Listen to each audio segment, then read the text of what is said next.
What's his name?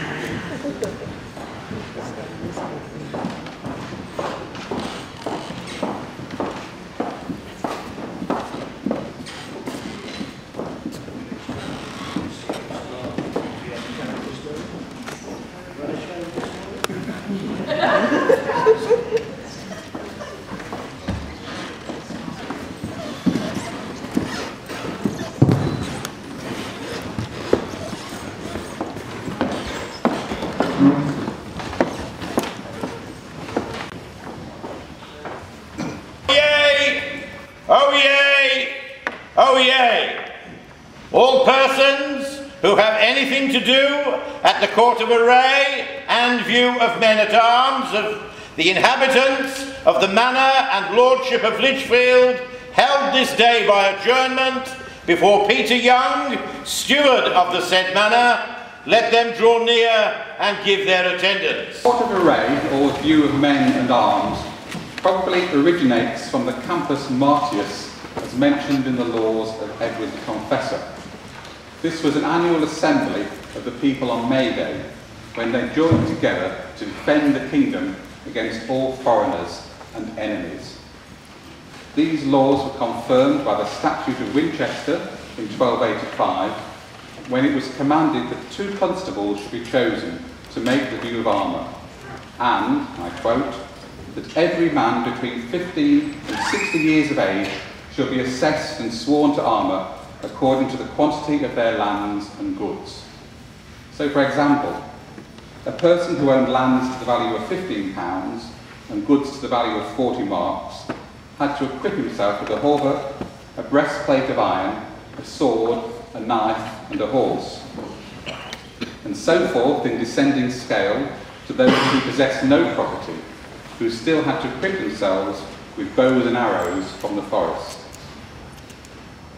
The Statute of Winchester was repealed in the reign of James I in the 17th century, when a military force superseded the need for such an array.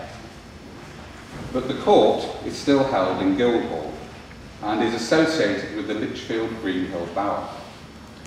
The tradition arose because after the array of arms on Greenhill, the people were granted a holiday for sport and pleasure, and so the Bower and the court of Arraye were conveniently arranged for the same day. The court of Arraye has long since lost its purpose as a military inspection, but the tradition has continued, and the mayor still inspects the men-in-arms, both of them, in accordance with the ancient practice, and the high constables, both of them, still report on the state of preparedness of the men in their area of the city. This has long been held in a light-hearted way, as is evidenced by Harwood, whose History of Lichfield, which was written over 200 years ago, states, "The court is now an idle and useless ceremony adapted for the amusement of children. Ladies and gentlemen, we hope that you will be amused today." I now call on the Mayor and Steward to start the meeting, because we signed the minutes of the meeting before we even started. And now I call on the High Constables to call upon the Dozeners to submit their reports. Reverend Dozener Hunter, at the request of the Steward of the Manor, will you please present your report as to men bearing arms in your division?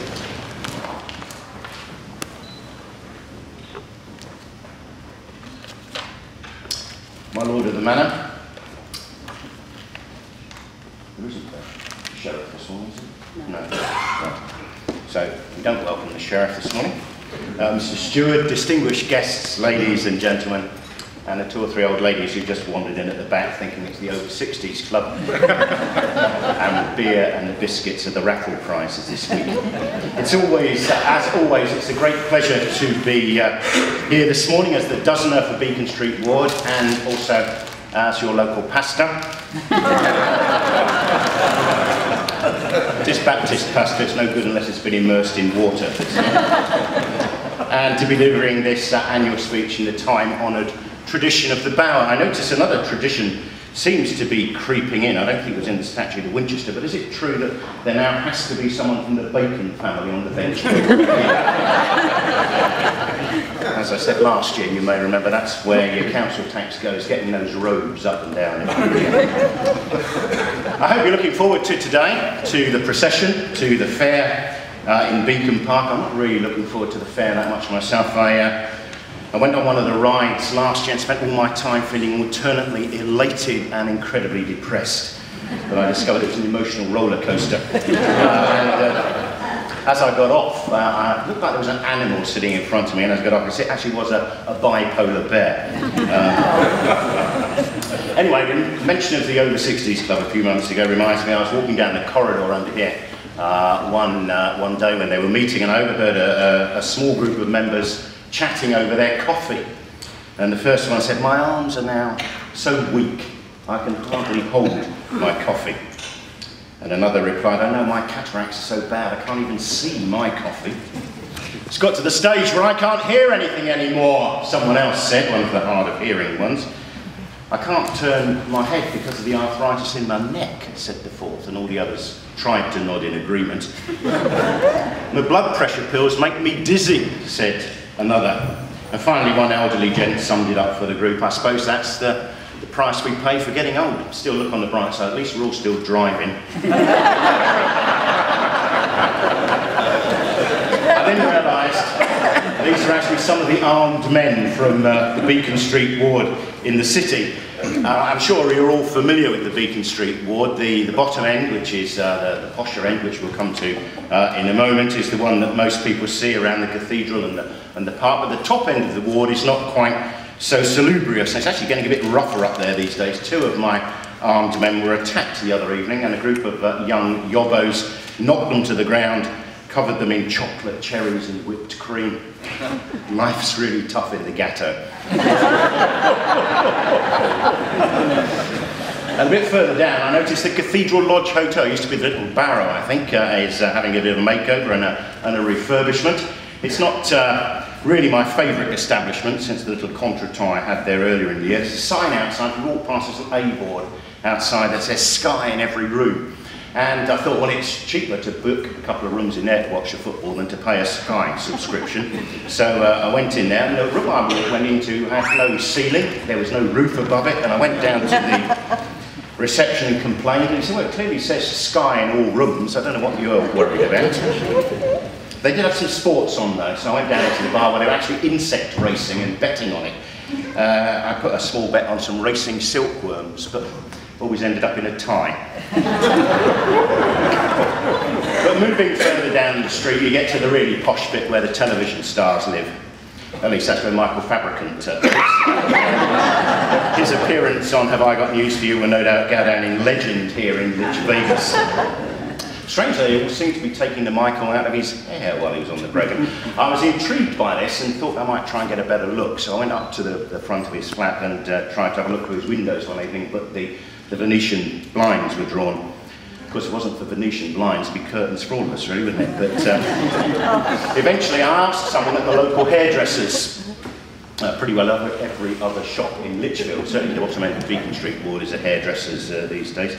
Not anyone had noticed looking at you lot this morning. But I asked one of these hairdressers if Michael Fabricant's hair was actually real, and he told me it was.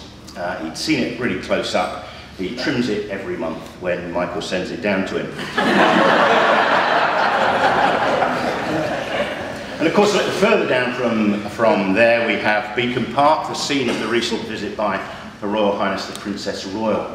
I've often wondered if there are any non-royal princesses, but anyway, she'd come to have a good look at the excellent work that's been done smartening up the park, which is now even more of a delight to walk through, and to unveil that newly cleaned statue of her regal forebear, Edward VII.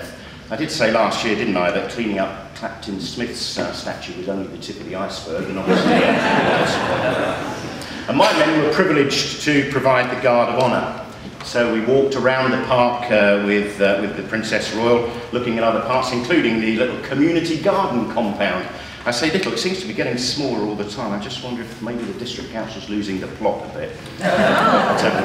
Anyway, cuts in public spending, as you'll see this morning. 2 armed men, only 1 mace bearer, hardly any dozeners, no chef. What is Lichfield coming to? That's your subject for letters to the Mercury next week.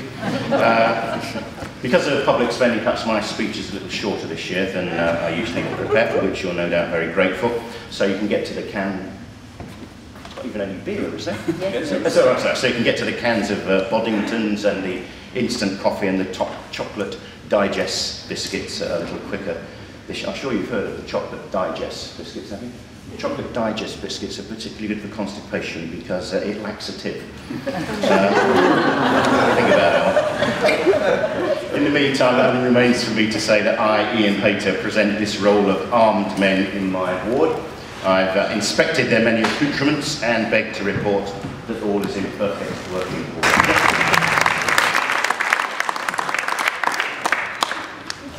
Thank you, Doesna Hayter, for your comprehensive and excellent report.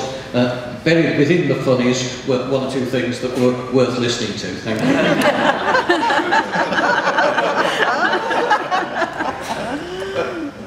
Mr. Doesna Knowles, at the request of the steward of the manor, will you please present your report as to the men bearing arms in your division? My Lord of the Manor, my steward, ladies and gentlemen. It was with great honour, pride and dignity that I accepted the post of Doesna of Boar Street at St George's Court in April. However, I do beg your patience in the fulfilment of my duties, as this has given me little more than a calendar month to pursue and facilitate my duties. The watchword I have adopted is diligence. To achieve this, I have inspected the properties in the street. We have 5 vacant properties, but I have made use of these properties for covert operations, observing my force at work.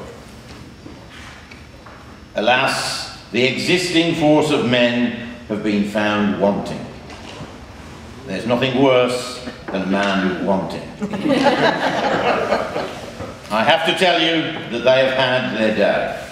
They are ex-men at arms. They are yesterday's men of no further use. 2 things will not be tolerated. Item, failure to attend a watch. Item, gossiping. Item 3 things will not be tolerated. Failure to attend a watch, gossiping, inability to handle your own halberd, and 4 things will not be tolerated. Failure to attend the watch, gossiping, inability to handle your own halberd, and not knowing a baldric when you see one. As you know, the city jail cells are in the Guildhall in Boar Street, and I will have no compunction in stocking these cells with any free men of the city who are not able to handle himself. In times of need, you understand. Admittedly, the cells are short of shackles, manacles and handcuffs, but I am in negotiation with one of the emporia in Boar Street, namely Wilkinson's, who, though not stocking restraining devices, can offer plant ties of varying thicknesses and strength. These come recommended in 50 shades of grey. My research into the inventories of the cells have revealed that at 4:45, sorry, that's 16:45, there were 4 neck collars, 4 pairs of bolts, 5 pairs of shackles, 1 chain, 1 clog, and 1 chair. Obviously, for what I have in mind for punishment, these meagre provisions will prove insufficient. Wilkinson's, a local shop for local people, will provide what we need. As you are aware, I am sword bearer and town crier of the city, and wear the high-vis outfit of the 19th century, a red double-breasted topcoat. It's little wonder that I had to resort to covert observational duties. A certain age of woman cannot resist a man in uniform. Especially when an Adonis-like figure like myself is contained within. But with me, I have to tell you, they're wasting their time. I am pleased to reveal today, for the first time, the 5 secrets of a great relationship. 1. It's important to find a woman who works around the house and never complains. 2. It's important to find a woman who loves cooking. 3. It's important to find a woman who can make you laugh. 4. Inevitably, it is important to find a woman who is satisfactory in the bedroom. And 5. It's vitally important that these 4 women never meet.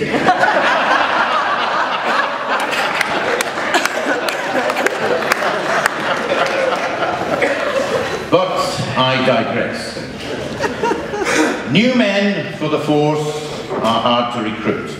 So I've been out on Boar Street and found the following. Their names have been changed to conceal their true identity. Kevin recently lost his wife. And having given him advice earlier, I asked whether he had actually taken her to Lord's. Kevin replied that he had, but he was quick to point out that his wife had sadly died within minutes of arriving there. Tragic, I said. Was it her heart? No, she was hit on the head by the cricket ball. Ladies and gentlemen, Kevin was my first recruit. Then I met Seth, a swarthy agricultural rustic. Sadly, Seth had marital problems, so I recommended a visit to the therapist for him. I called at the rear of the property some weeks later and found him naked, gyrating around a greased pole in the headlights of his Massey Ferguson. I was disappointed in Seth, but as dozener to Boar Street, I gave him an opportunity to explain himself. He replied, I'm following the therapist's advice. He reckoned I should do something sexy to attract her.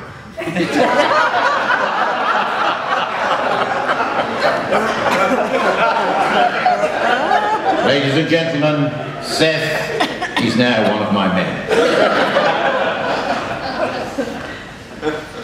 With Seth and Kevin on board, our search continued. Not every man satisfied our needs. Age, I have to point out, is not a problem. Originally, our target group, as the steward pointed out, was 15 to 16 years of age.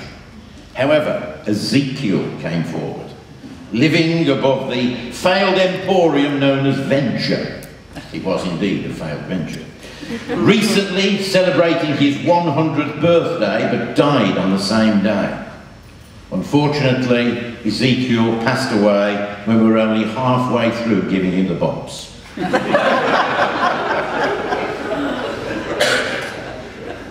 Each and every premise along Boar Street has been inspected. George IV proved an unlikely recruitment centre. I sat next to Benjamin one night, watching television on the giant screen. Benjamin sat there with his dog. The dog was enthralled in the movie channel. He wagged his tail when the hero appeared. He growled viciously when the villain appeared. Boy, I said to Benjamin, some dog you have there. He's very clever. Must be worth a fortune.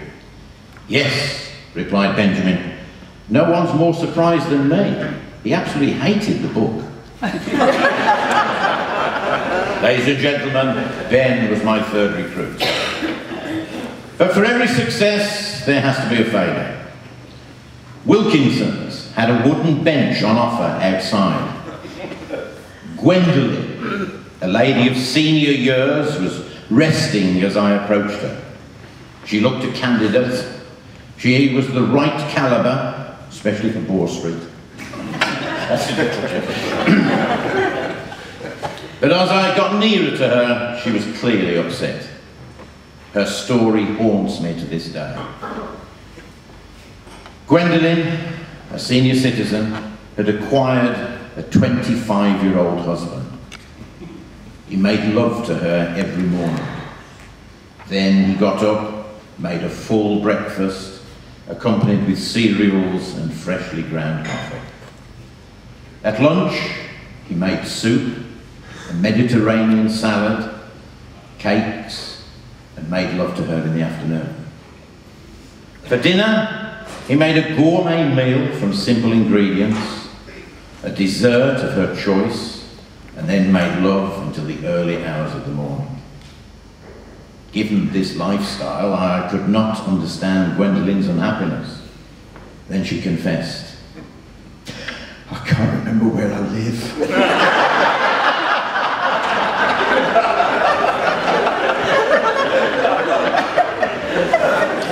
Sadly, ladies and gentlemen, her application was turned down.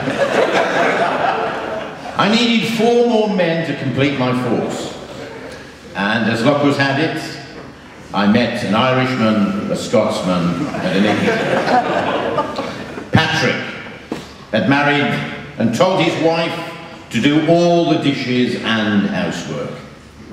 Admittedly, it took her a couple of days to get used to it, but by the 3rd day, the house was spotless and everything was put away correctly. Jock, the Scot, was also recently married. He expected the same. First day, he saw little improvement. Second day, he saw better results. But by day 3, everything was hunky-dory, as the Scots say. George, the Englishman, also expected a clean house. Wash dishes, laundry, ironing twice a week, lawns mowed, windows cleaned, meals on the table. Unfortunately, on the first day, he didn't see anything. On the second day, he didn't see anything. But on the 3rd day, the swelling on his eyes had gone down enough. He could see a little out of the left eye, just enough to manage to make a bite to eat, load the dishwasher, and make a start in the garden. And finally, the last man for the troop turned up. I'm not sure whether you're aware, but I was a teacher for many years.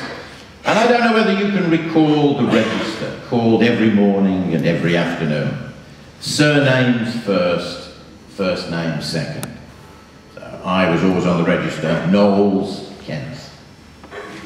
Durrant, Kate. Orty, Robert. And believe it or not, I once taught a young boy called Kevin Daft. And Daft Kevin had his name called out every morning.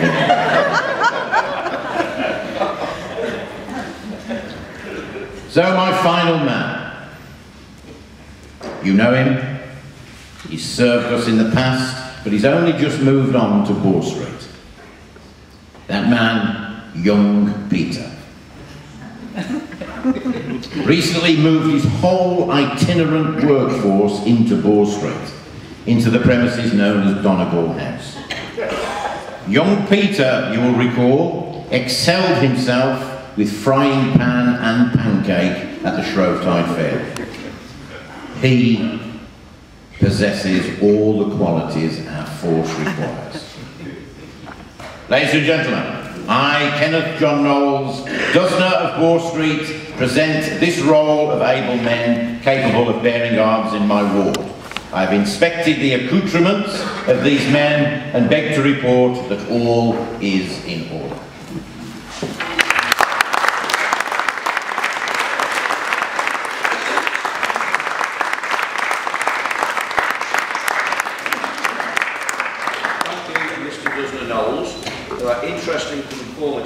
very comprehensive report. Councillor Thompson. Is he here? Oh, that's me.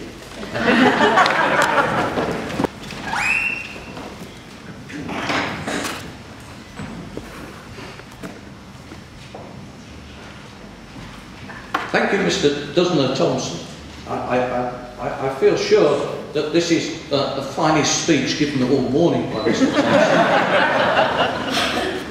Perhaps it's the only speech. I really wouldn't want to comment any further. I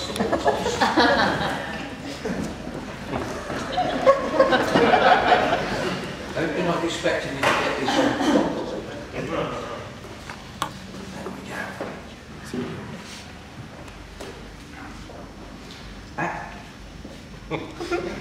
At the request of the steward of the manor, please present your report as to the men bearing arms in your division.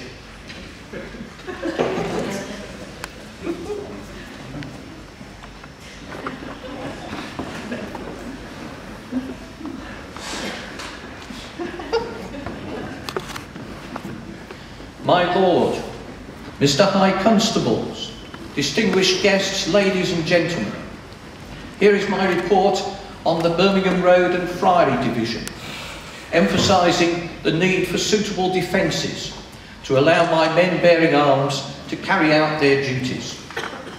Firstly, my Lord, may I congratulate you on your elevation, though I have to say it's worrying for me as you're above me and behind me and I can't see what you're doing.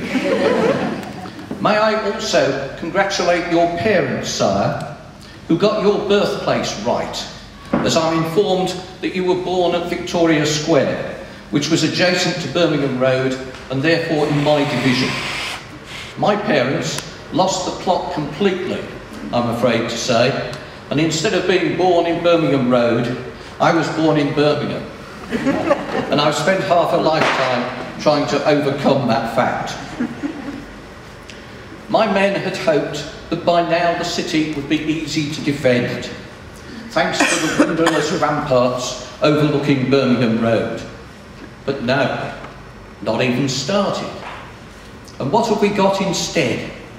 Bus shelters on their last legs, and Arraye buses, if they arrive at all, that is. Bus shelters, my lord, do not provide the necessary protection to my men when they're manning machine gun posts. So, my lord, can someone please tell the new developers who've had planning permission since before the Boer War to get on with it or to rebuild the bus station? We need to know where we are. While waiting for a bus to the Friary, we couldn't help noticing the traffic jam on the Birmingham Road in both directions, making rapid deployment of troops virtually impossible. May I ask our newly elected county councillor for that division, but I can't see her in the room, she ought to be here, to sort this out, which I think is preferable to providing us all with bicycles. Meanwhile, over at the Friary, we've watched with interest the building on the Friary outer car park, the new bastion, our new fortress, to defend the most important, the finest approach to our city. But we're appalled at what's being built. It's got windows, lots of them. We were expecting 6-foot-thick stone walls at the very least. How are we to defend our beloved city? Worse than that, when we were given an early inspection of the interior of the building, for which many thanks, we found some of the walls consisted only of 2 sheets of plasterboard held apart by bits of twisted metal. From the outside, you can see the walls I'm worried about, the ones that look like that plastic that discolours with age and dirt. Would a machete attack collapse the building, I wonder? We should be told. Even worse, the windows I referred to open allowing rubbish to be emptied onto the immaculate greensward of the festival gardens. We could despair, but we're made of sterner stuff and went looking for the positive. Debenhams has just opened and we went on a recce with a mixed party. We lost the women at the first hurdle. The perfume counter is just inside the door. But our men persevered ever onwards and upwards, using the stairs, of course, not the lift, for my men are fit. We arrived at the top floor, dying for a pint, only to discover that the cafe doesn't sell beer. Nonetheless, we welcome a valuable addition to city centre shopping. Use it or lose it is our advice for that and for the rest of the city centre shops. Mention of a pint reminds me to say that the Duke of Wellington is open again and well placed for forays to the far south of my ward, which is where I end, looking fearlessly ahead to the future. Not sure that quite makes sense. And report that on a sortie to the furthest corner of my domains, the Birmingham Road, Falkland Road roundabout, I discovered the first Christmas poster of the year for a candlelit Shugborough. I, Tony Thompson, Dozener of Birmingham Road and the Friary, present this roll of able men capable of bearing arms in my ward and beg to report that all is in order.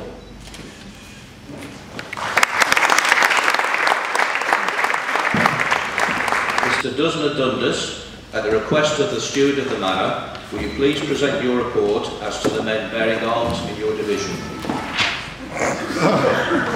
My Lord, Mr. Mayor, High Constables and citizens of Lichfield, I, David Dundas, Dozener of Conduit and Dam Street, present my report of the events since this court last year. Thank you, my Lord.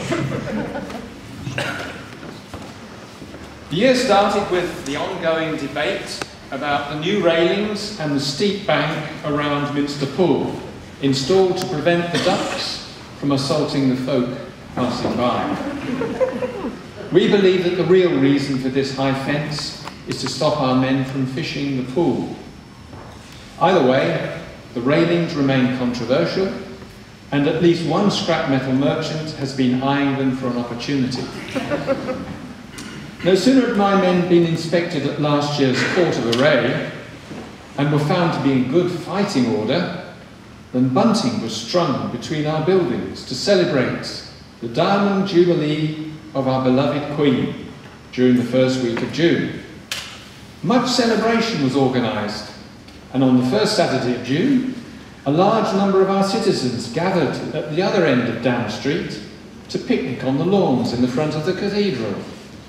But soon the heavens opened to usher them all inside the cathedral itself, where the big lunch continued with much merrymaking, accompanied by the music of visiting minstrels. With the street bunting still deployed, at the end of the month we were invaded by a convoy of strange vehicles, preceded by men bouncing around on springs and ploughing their way through the city streets to make way for torchbearers, whose intent was not immediately clear. So our good folk cheered them on their way in the hope that they would not stop and set light to the place. The following Saturday, the Lichfield Festival held their ever-growing market, which attracts merchants from far and wide, and now stretches right down Dam Street, giving my men a lot of work, keeping the crowds in order. One of the torchbearers had lingered on in the city. Having transferred his flame to another runner, this brave young man, Tom Bolton, who is disabled, brought his torch to the market and stayed on the Burton Hospital stand, where, aided by our town crier, he drew many visitors to be recruited as members of our hospital. And you should all become members of the hospital to keep an eye on it, and it's free to join. Our giraffe, often seen on Dam Street, has moved to the Enterprise Park, and the paving stones around Market Square continue to deteriorate as we wait for the experts to conclude that using sedimentary rock for a road where carts and other vehicles pass is not a good idea. A lot of rain fell upon Lichfield during the year, and much of Stow Fields remained waterlogged throughout it. So the council is now considering the planting of rice there to supplement their income, but they're waiting for the global warming to bring the warmth required. An outcrop of Japanese knotweed occurred on Bishop's Walk nearby and was dealt with by experts, but it has now returned this year to challenge them again. A nasty invasion, better treated with magic potions than by weapons of my men. I, Councillor David Dundas, Dozener of Convict and Dam Street, present this roll of able men, capable of bearing arms in my ward. As I have a valid CRB certificate, I have examined the accoutrements of these men. And I beg to report that all is in order and that they are ready to defend the city.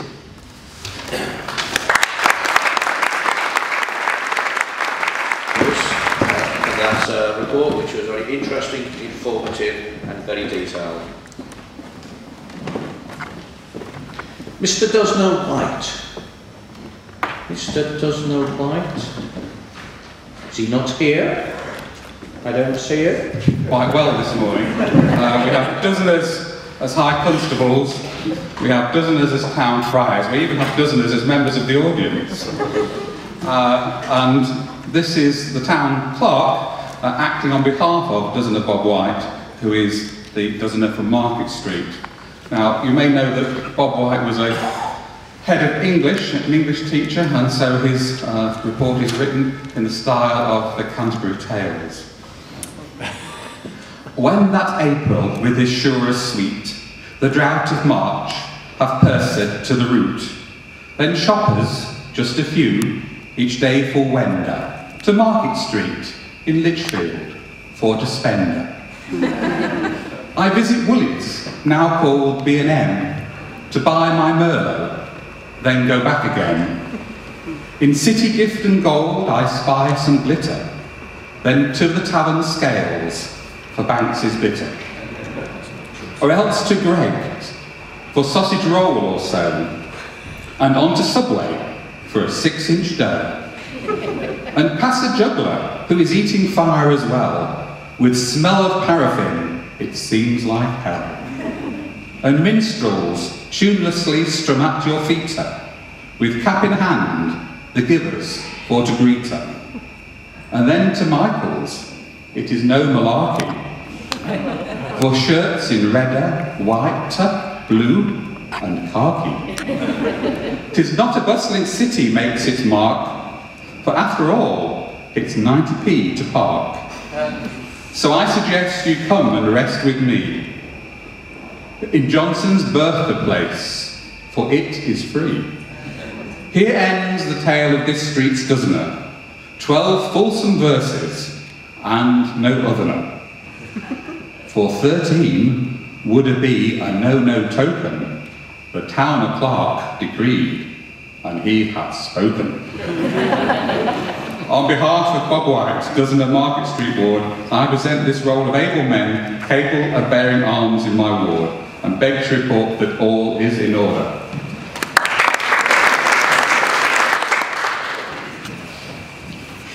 Thank you, Mr. Steward of the Manor, for stepping in for Mr. Dozener White. I did wonder in parts whether he was actually speaking in proper English, but I think at the end he did say, rightly, something good about the birthplace. Thank you, Mr. Dozener White. This is Dozener English. At the request of the Steward of the Manor, will you please present your report as to the men bearing arms in your division? Thank you. Right, good morning, ladies and gentlemen. My Lord, good people of this fair city, hear my report for an outstanding year. It won't be as funny as some of the others have been, I can assure you. Last Bower Day and Court of Arraye was indeed splendid, as we celebrated our noble Queen Elizabeth's 60 glorious years on the throne. Many celebrations both in my ward and far afield. I travelled to our twin town of Limburg-on-the-Lahn, where an English garden party to celebrate this event was held in May in a typical English garden. We were entertained with music and dance, pimps on the lawn, all typically English. Our German friends flew the Union flag that day. In addition, a beacon was lit on the airfield, also in celebration. So they joined with us and friendships were renewed. In our own city, plans were afoot to welcome the Olympic flame to our streets. And what a day that turned out to be. Racing around the cathedral, buses of people coming into this fair city, the roads awash with people all eager to see a small flame passing by to end up lighting the big torch at the Olympics. I videoed the torch as it passed my house in Upper St John Street, feeling very proud of the number of my troops who gathered to shout and cheer it on its way, along with much flag flying. So quickly all these events are forgotten, but I think it will be a long time before my troops forget such an outstanding event in our ward, and they certainly rose to the occasion. The whole route was filmed and appeared on the internet. I saw my troops and myself waving as the flame passed by. I must comment on the rain that came so heavily my troops had their tents washed away. The whole of the road in front of my house was like a river. I've never seen it that way before. However, they soon recovered and dried out ready to defend our ward. They were angry at the men in yellow hard hats, hiding in ditches all over our ward. They claimed to be trying to restore our phone and internet connections. We were without this modern facility for weeks. Troops in Borracott Lane and roads off were bereft. My troops could not tweet on Twitter, download from Facebook, or message on email. Only one member said it was as well he had a mobile phone or he too had been out of touch. However, a number of my men were pleased to speak face to face and formed even stronger friendships. I did lose a few troops while the Olympics were being held. I believe they had many hours to wait for tickets and travel was lengthy too. The Olympics were well viewed and enjoyed by my troops. However, they were in awe of the Paralympics and how well local people performed, winning gold and silver medals. Didn't Ellie from Aldridge do well? And also Simon Beresford, a fine runner. My troops sallied forth into Beacon Park for celebrations on the 1st of September for proms in Beacon Park. The whole evening following a sunny day was well worth the visit. The enthusiasm of the hundreds who attended and their singing was remarkable. I took another foray into the depths of Europe to assess new styles of uniform, deciding, however, lederhosen would not suit my troops, as I am required to be in Dresden in April. Unfortunately, I will miss St George's Court, but I will be at the Court of Arraye, and I'm here to give the update on the state of my troops, which sadly at present is not good. They've been horsing around with their food, and it's making them quite skittish. However, I was fined at the St George's Court. I was fined 1 Deutsch gross. I pay my subs. Trouble at the railway bridge again. One lorry was too big to pass through and demolished the street lamp. Our defences are at that bridge to help keep undesirables out of our ward. Our defences continue to be manned through, and we could not prevent some callers at homes promoting a new police commissioner appointment. However, darkness fell throughout the city on November the 22nd, following high winds, so there were no Christmas lights until the 29th. We were almost isolated with floods around the city. It's been quite a year for floods and storms, added to with 2 weeks of snow disrupting our ability to meet together socially. Though the snow retreated for a while, it came back with a vengeance, causing more disruptions, though the south of the country was hardest hit and the traffic slowed to a standstill for many hours. I know I was missed at St George's Court and have now paid my one doshgrad. Euros were too unpredictable. I've still got some left, by the way. Was my apology read? Say not. However, for the first time in many years, I missed the fun of the day. Though my time in Europe was well spent, and a cruise on the Elbe from Dresden in full and glorious sunshine was a treat, I returned to find an election had taken place, and some changes too. I won't dwell on that. I will close by saying how pleased I am that we now have a new store at the top of the precinct. I will admit I miss TJ's, but to enjoy the new store and wish them well, and we must congratulate them on winning the Department Store Award on the Lorraine Show on ITV. But anyway, it's another place to have a coffee, isn't it? I, Doris English, Dozen of St John Street and Borrowcott Ward, present this roll of able men, capable of bearing arms in my ward. I have inspected the accoutrements of these men and beg to report all is in order, and I did enjoy it.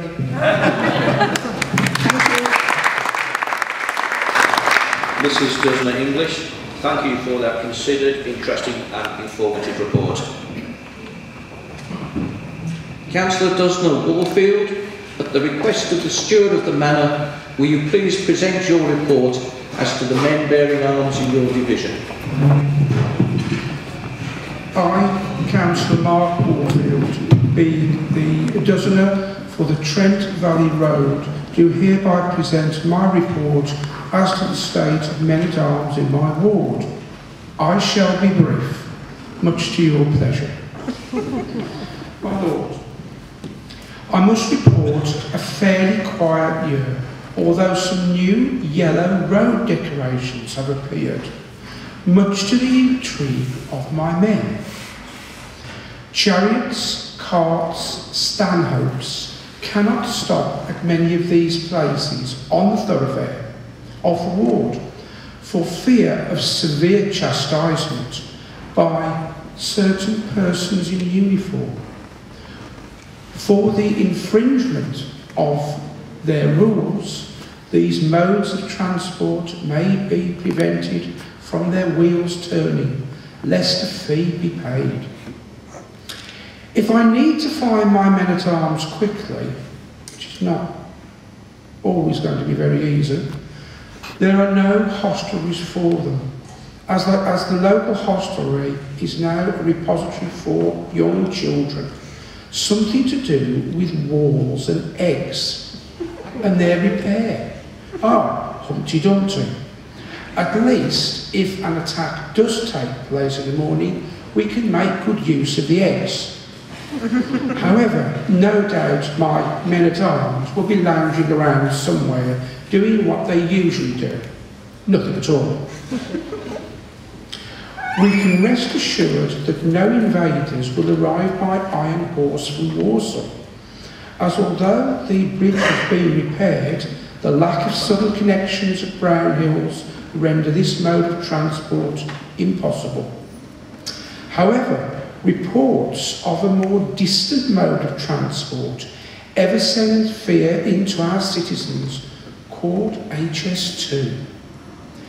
It is reported that by spending a sum of £2,000 per inch and rising, it will be possible to travel to the capital some distance away as much as 30 minutes quicker.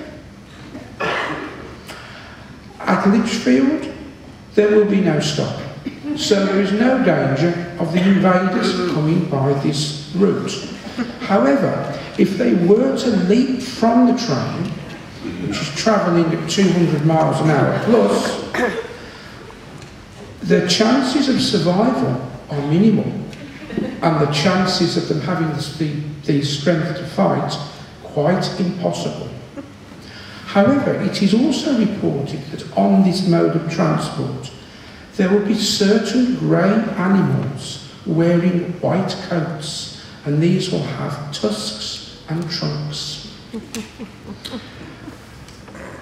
I, Councillor Warfield, being the Dozener for Trent Valley Road, present this roll of able men capable of bearing arms in my ward. I've inspected their accoutrements, or at least I think I have, and beg to report, to the best of my knowledge, that all is in good. Thank you, Councillor Warfield, for your interesting and informative report.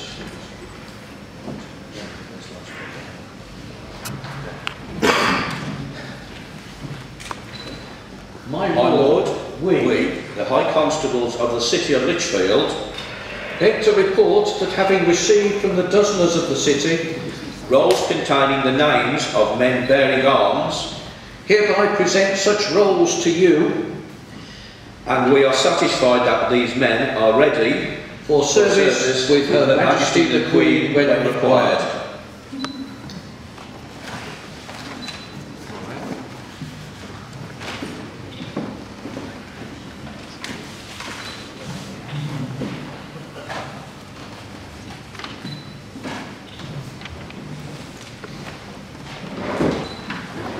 I now call on the Mayor to thank the High Constables, but before I do that, can I say, first of all, the alarm that was going off was a bank, so I wonder if anybody's broken into the bank.